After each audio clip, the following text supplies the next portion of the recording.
नमस्ते दोस्तों। तो आज हम फिल्म 2025 में आई छावा फिल्म के बारे में बात करते हैं। छावा 2025 की भारतीय हिंदी भाषा की ऐतिहासिक एक्शन फिल्म है। यह फिल्म मराठा साम्राज्य के द्वितीय छत्रपति संभाजी के जीवन पर आधारित है, जिसकी भूमिका वैकल्पी कैसर ने निभाई है। यह फिल्म शिवाजी सावंत के मराठी अनुयायी छावा के रूपांतर में, जिसे लक्ष्मण उतेकर द्वारा निर्देशित किया गया है। फिल्म का निर्माण मॉडर्न फिल्म के तरह निर्देशक विजय द्वारा किया गया है। फिल्म में अन्य भूमिका में रश्मिका मंदाना और अक्षय खन्ना भी शामिल है। इस फिल्म का पूर्व रूपांतरण अप्रैल 2023 में शुरू हुआ और मूल्यांकन अक्टूबर 2023 में शुरू हुआ और मई 2024 में समाप्त हुआ।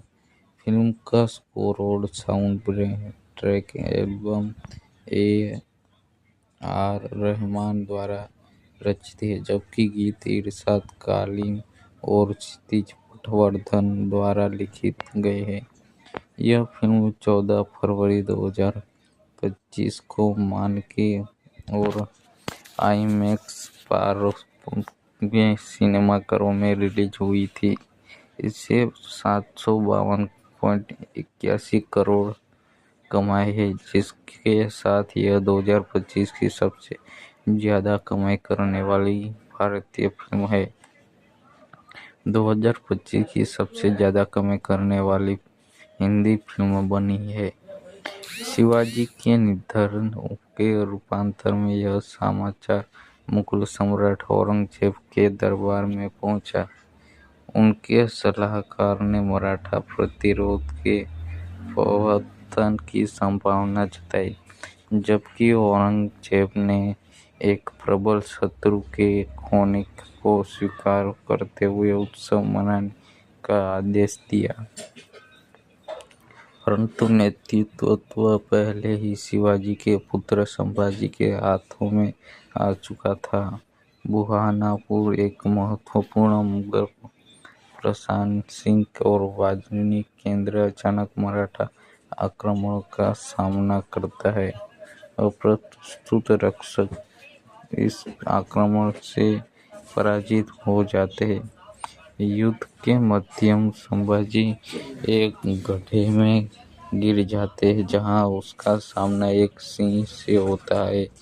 इस पशु का प्रस्ताव करते हुए वह उसके अपने नंगे हाथों से मार डालते हैं। मराठा मुगल को उस पर आधारित कर लेते हैं, जो सीधे शाही सत्ता की चुनौती देता है। दिल्ली में सूचनाएं पहुंच पर औरंगजेब को ज्ञात होता है कि मराठा प्रतिरोध अभी भी असक्षम है। वह उन्हें कुचलने के लिए विशाल सैन्य अभियान आरंभ करता है। इस बीच संभाजी का उसकी पत्नी यशोबाई द्वारा गर्मजोशी से स्वागत किया जाता है, जबकि मराठा दरबार में गुप्त षड्यंत्र बढ़ता है। षड्यंत्रकारी संभाजी के सौतेले भाई राजाराम को शासक बनाने का प्रयास करते हैं। औरंगजेब की सेनाएं आगे बढ़ती है और उसके आदेश के तहत किए गए अत्याचार का सख्ती से उल्लेख किया जाता है। मुगल राजकुमार मिर्जा अकबर औरंगजेब के विरुद्ध विद्रोह करने में संभाजी की सहायता चाहता है, इसलिए कूटनीतिक वार्ता होती है। संयम होने पर संभाजी अपनी सौतेली मां सोयराबाई और राजकुमार के बीच गुप्त संचार का पता लगाते हैं। इन्हें उखाड़ फेंकने का षड्यंत्र प्रकट होता है और विश्वासघातियों को एक हाथी के कुचलने वाले भार के नीचे मार दिया जाता है। मुगल सेना की श्रेष्ठ संख्या को पहचानते हुए संभाजी गुरिल्ला युद्ध नीति का प्रयोग करते हैं। दक्कन का चुनौतीपूर्ण पुंगाल मुगलों के लिए विनाशकारी सिद्ध होता है, जिसमें भारी हानि होती है।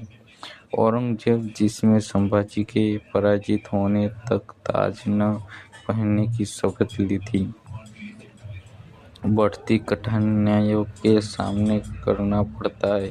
उसकी पुत्री जीतन निसा अपने विमुख भाई मिर्जा अकबर को पकड़कर पकड़ने का प्रयास करती है, परंतु मराठा घात को विफल कर देते हैं। आंतरिक असंतोष संभाजी की सेना को दुर्बल करता है, क्योंकि जागीरदार मुगलों के पक्ष में चले जाते हैं, जिसमें उन्हें एक शाही परिषद बुलानी पड़ती है। इस बीच उसके असंतुष्ट बहनोई उसके ठिकाने का भेद खोज लेते हैं, जिससे मुगल घात लगाते हैं।